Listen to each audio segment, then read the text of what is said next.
आपल्या सर्वांचं मनपूर्वक स्वागत. विद्यार्थी मित्रांनो, आज आपण ट्रिग्नॉमेट्री या चॅप्टरमध्ये प्रॅक्टिस सेट 8.1मधून क्वेश्चन नंबर 4वर चर्चा करणार आहोत. क्वेश्चन नंबर 4साठी दिलेली जी फिगर आहे ती तुमच्या डोळ्यासमोर आहे. अगोदर फिगर व्यवस्थित समजून घ्यायलात. फिगर व्यवस्थित समजून घेत आहात. फिगरमध्ये कुठल्या गोष्टी दिलेल्या आहेत, आपल्याला काय ठरवायचं आहे हे अगोदर व्यवस्थित समजून घ्या. या ठिकाणी ट्रायंगल PRS आहे. ट्रायंगल PRSमध्ये PQ ही जी साईड आहे किंवा PQ ही सेगमेंट RSला परपेंडिक्युलर आहे. म्हणजेच PQ या परपेंडिक्युलर सेगमेंटमुळं या ठिकाणी दोन राईट अँगल ट्रायंगल तयार झालेले आहेत.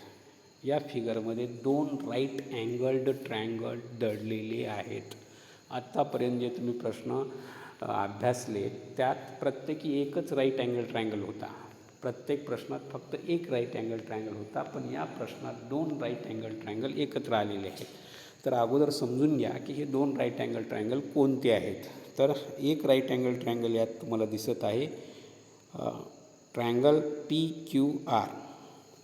हा जो आहे तो एक राईट अँगल ट्रायंगल आहे, ज्यात अँगल Q हा राईट अँगल आहे. अँगल Q हा राईट अँगल आहे. In triangle PQR angle Q is right angle. मग या PQRसाठी कुठली साईड हायपोटेनियस होईल? PQRसाठी किंवा या राईट अँगल ट्रायंगलसाठी कोणती साईड हायपोटेनियसचा रोल करत आहे? कोणती साईड हायपोटेनियसच्या रोलमध्ये आहे ठरवून घ्यायलात. तर तुमच्यापैकी बऱ्याच जणांचं उत्तर असेल पहा, Q हा जर राईट अँगल असेल तर याच्या अपोजिट असलेली साईड म्हणजेच PR ही साईड हायपोटेनियस आहे. या ट्रायंगलसाठी किंवा या राईट अँगल ट्रायंगलसाठी PR ही साईड हायपोटेनियस आहे. PR या राईट अँगल ट्रायंगलसाठी PR ही साईड हायपोटेनियस आहे. ठीक आहे. आता या राईट अँगल ट्रायंगलमध्ये R या अँगलचं मेजर अल्फा डिग्री दिलेलं आहे. R अल्फा डिग्री आहे आणि R जर अल्फा डिग्री असेल तर तुम्ही या RPQचं मेजर सहज सांगू शकता. हा जो दुसरा ॲक्यूट अँगल आहे या राईट अँगल ट्रायंगलचा तो म्हणजे RPQ. तर याचं मेजर तुम्हाला सांगता येईल की हा किती डिग्रीचा असेल.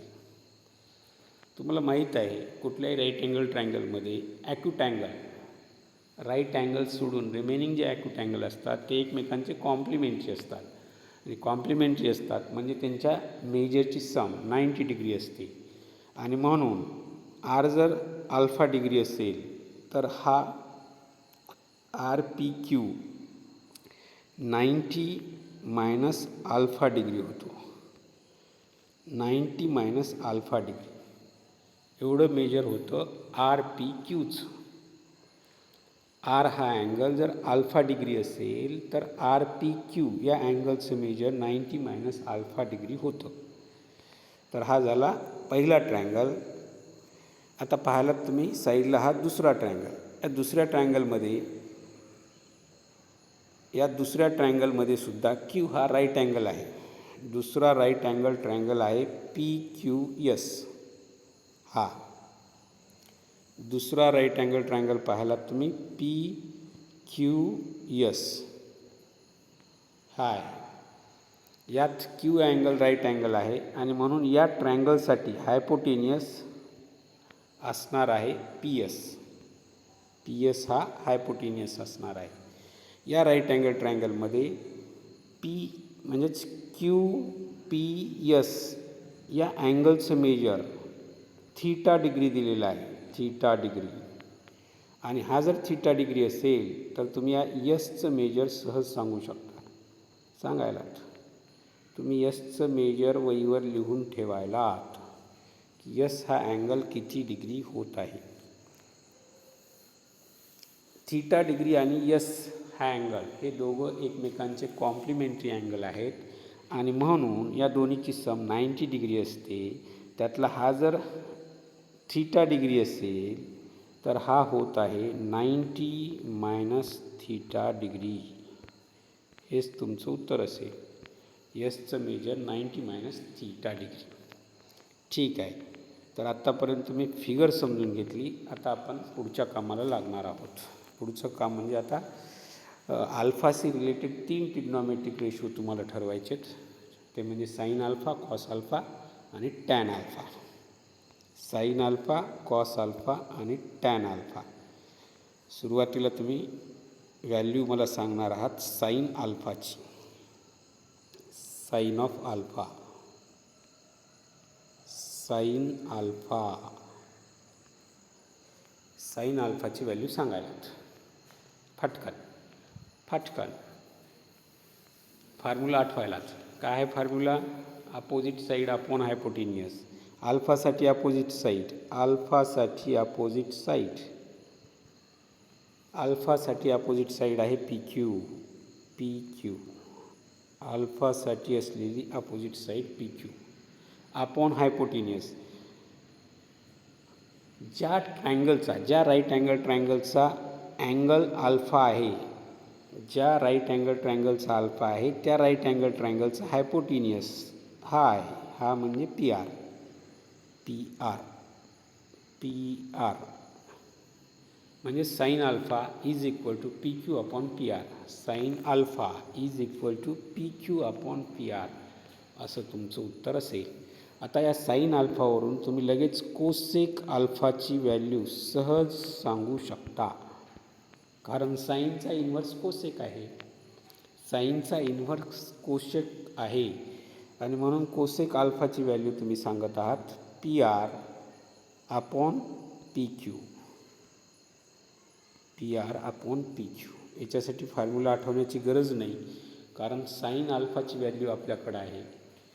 साईन अल्फाची value P Q upon P R असेल तर याचा रेसिप्रोकल गुणाकार व्यस्त म्हणजेच P R upon P Q ही होईल कोसेक अल्फाची व्हॅल्यू. ठीक आहे. आता पुढचा ट्रिग्नॉमेट्रिक रेशिओ आणि तो म्हणजे cos of alpha.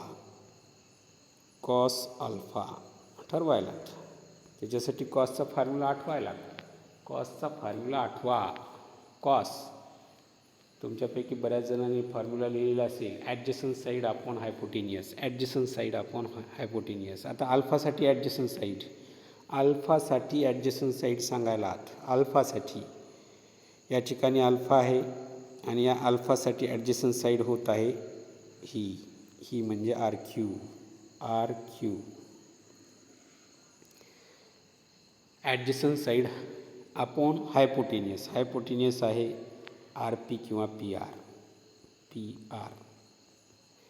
Therefore cos alpha is equal to R Q upon P R. हे तुमचं उत्तर असेल. पहा, हेच उत्तर आहे का? R Q upon P R. आता तुमच्याकडं कॉस अल्फा असेल तर त्याच्यावरून तुम्ही त्याचा इन्व्हर्स असलेला रेशिओ, कॉसचा इन्व्हर्स कोण? कॉसचा इन्व्हर्स आहे सेक.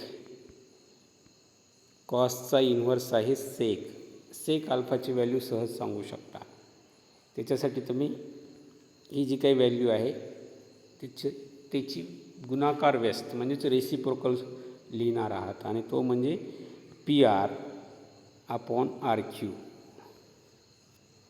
कॉस अल्फाचा इन्व्हर्स सेक अल्फा आहे आणि म्हणून व्हॅल्यू होत आहे P R upon R Q. ठीक आहे. चला पुढं. आता ठरवत आहात टॅन अल्फाची value. Tan alpha. Tan alpha formula आहे opposite side upon adjacent side. Opposite side of alpha, opposite side of alpha P Q आहे. Opposite side of alpha P Q upon adjacent side of alpha, adjacent side of alpha R Q किंवा Q R. Therefore tan alpha is equal to P Q upon Q R. टॅनवरून आता तुम्ही त्याचा inverse असलेला ratio, टॅनचा inverse कोण?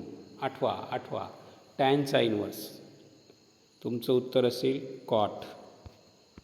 Cot alpha. Therefore cot alpha is equal to q r. Upon P Q.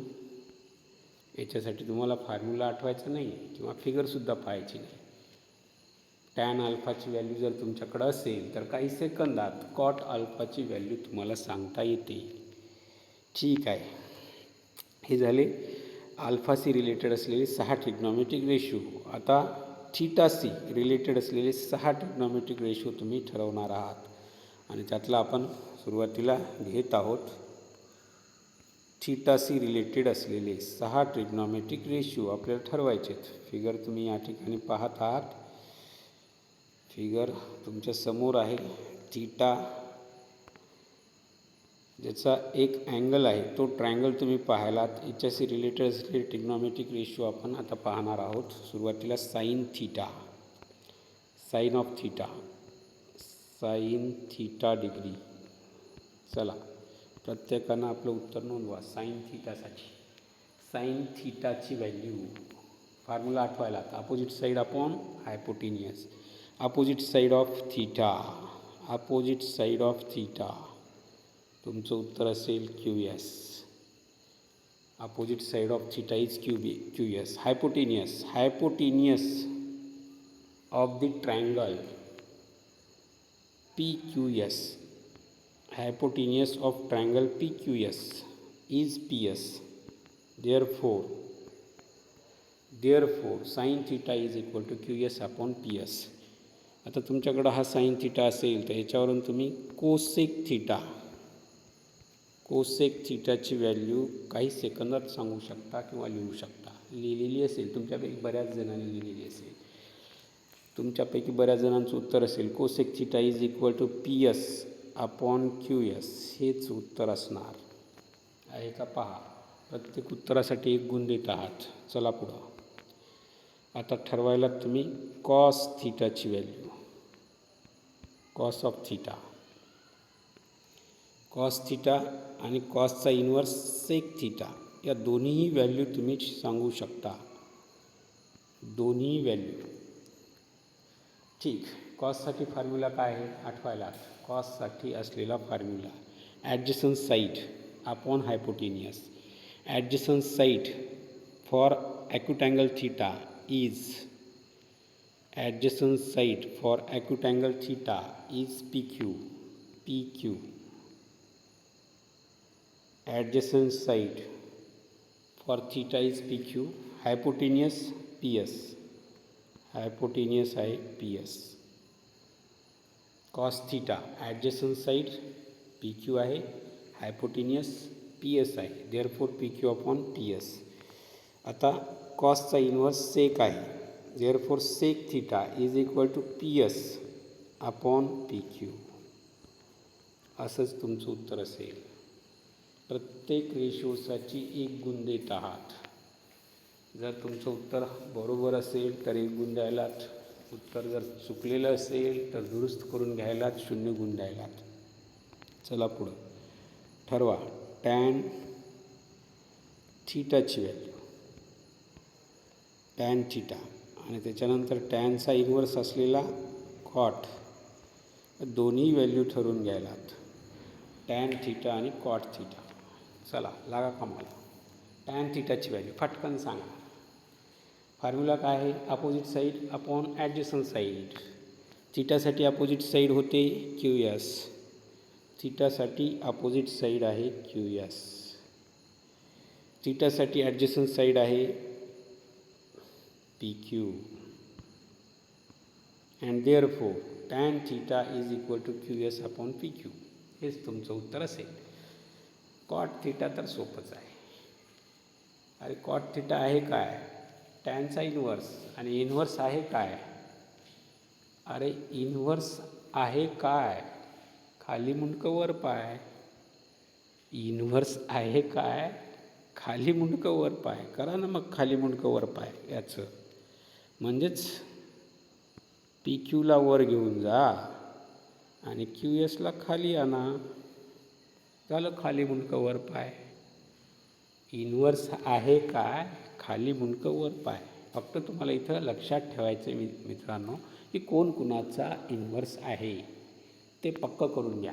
साईनचा inverse बरोबर cosec, कॉसचा inverse बोला बोला, कॉसचा inverse सेक, सेक हे उत्तर बरोबर आहे. आणि टॅनचा इन्व्हर्स तुमच्या समोरच आहे, कॉट. टॅनचा इन्व्हर्स कॉट आहे. ठीक आहे, हा प्रश्न नक्कीच आपल्यापैकी बऱ्याच जणांच्या लक्षात आलेला असेल. प्रश्न व्यवस्थित समजून घेण्यासाठी व्हिडिओ पुन्हा पुन्हा पहा. व्हिडिओ जर तुम्ही पुन्हा पुन्हा पाहिला तर नक्कीच अल्फा आणि थीटाशी रिलेटेड असलेले सर्व ट्रिग्नॉमेट्रिक रेशो तुम्ही सहज काही मिनिटात ठरवू शकता. आपल्या अभ्यासासाठी, भविष्यासाठी खूप खूप हार्दिक शुभेच्छा. धन्यवाद.